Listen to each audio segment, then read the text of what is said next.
সঙ্গীত আমাদের মধ্যে অনেক অনুভূতি জাগায়।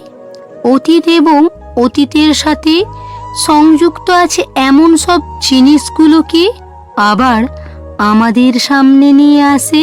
সেটা হতে পারে খারাপ, আবার হতে পারে ভালো অনুভূতি। বসন্ত ছাড়া যেমন গাছের নতুন পাতা আসে না, ঠিক তেমনি কষ্ট ও সংগ্রাম ছাড়া মানুষের জীবনে ভালো দিন আসে না। কারণ কিছু পেতে হলে কিছু খোয়াতে হয়, তবেই নতুন কিছু অনুভব করা যায়।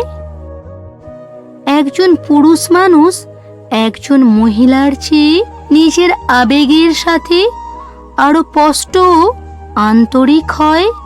আবার অন্যদিকে আমরা মেয়েরা ভয় পাই এবং আমাদের অনুভূতিগুলি আড়াল করার প্রবণতা রয়েছে।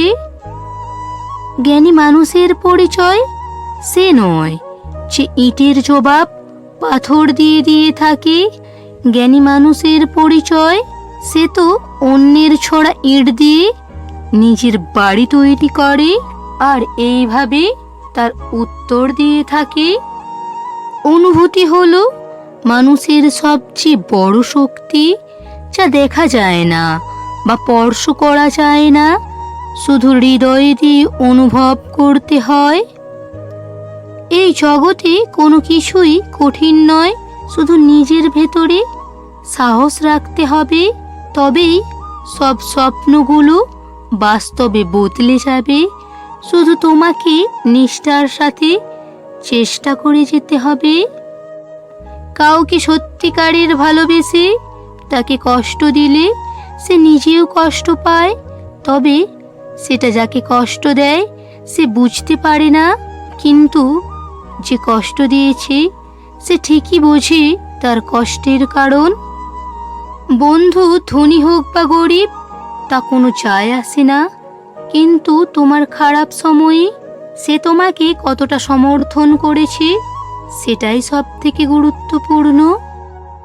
ভালোবেসে কাউকে ছেড়ে যাওয়া খুব কষ্টের, কিন্তু তার চেয়েও বেশি কষ্টের হলো সে আসবে না জেনেও তার অপেক্ষায় দিন কাটানো।